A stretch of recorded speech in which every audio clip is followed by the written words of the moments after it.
Thank you very much. And now, please remain standing for the gospel lesson, which will be read to us by Corey, whoever Corey is. There he is.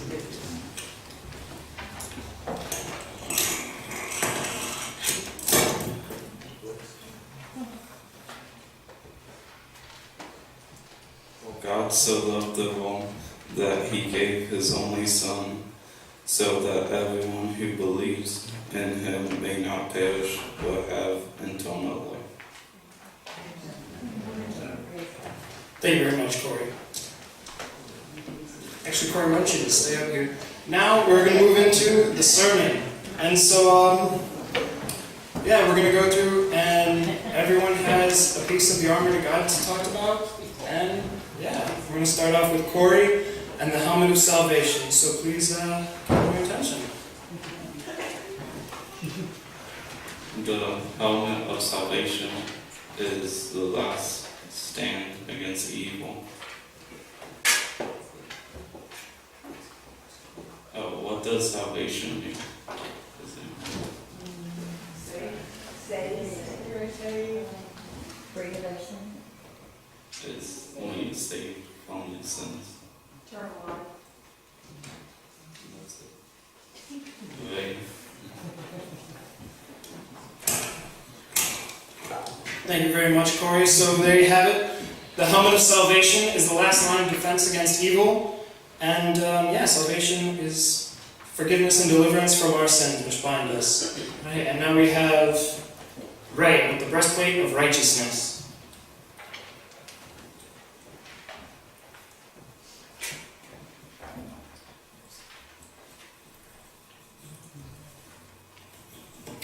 So, I'm Ray. Thank you, I tried. I go to Portland High School, which is right around where the Weiss is. Weiss, that's right. So, the breastplate of righteousness, which is another integral part of staying alive, is a breastplate of a piece of armor which protects blatantly your torso. It also protects something inside your torso, your heart.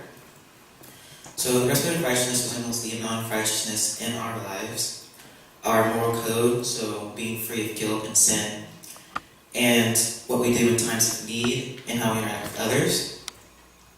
And in order to wear a bigger and stronger breastplate of righteousness, we would need to have faith in Jesus Christ as our Savior and be conscious of our own sins, and also to read the Bible and have faith in that and what God wants us to do. So through reading the Bible, we can build our breastplate of righteousness to be stronger and more durable. I'm not sure if this is related, but also found a Bible verse that I found very interesting to righteousness. So in 2 Timothy 3:16, it says, "All Scripture is breathed out by God and profitable for teaching, for reproof, for correction, and for training in righteousness." Thank you.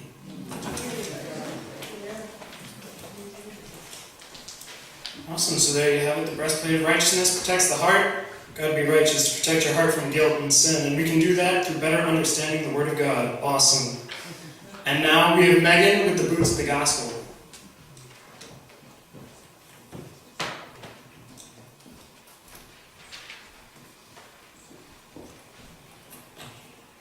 Good morning again. So technically I haven't actually been in youth group for all of the armor of God. I only started coming forward since the boots of the gospel. So so as I said earlier in the children's sermon, boots are, for your feet and to protect them, and in the gospel is the word of God.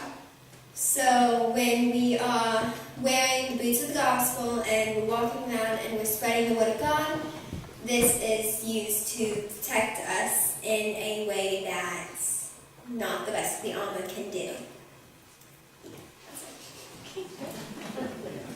All right, awesome. The boots of the gospel protect our feet so we can go out and spread the word of God. And now we have Sarah with the girdle of truth.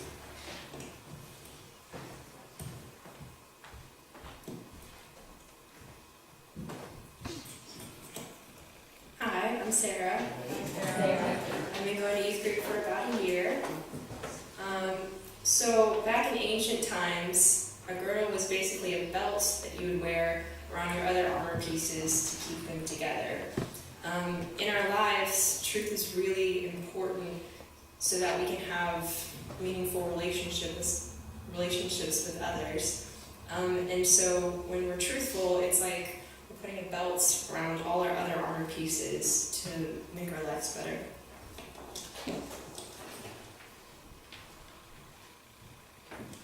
Awesome. Now I think it's my turn with the shield of faith, because Josh got sick.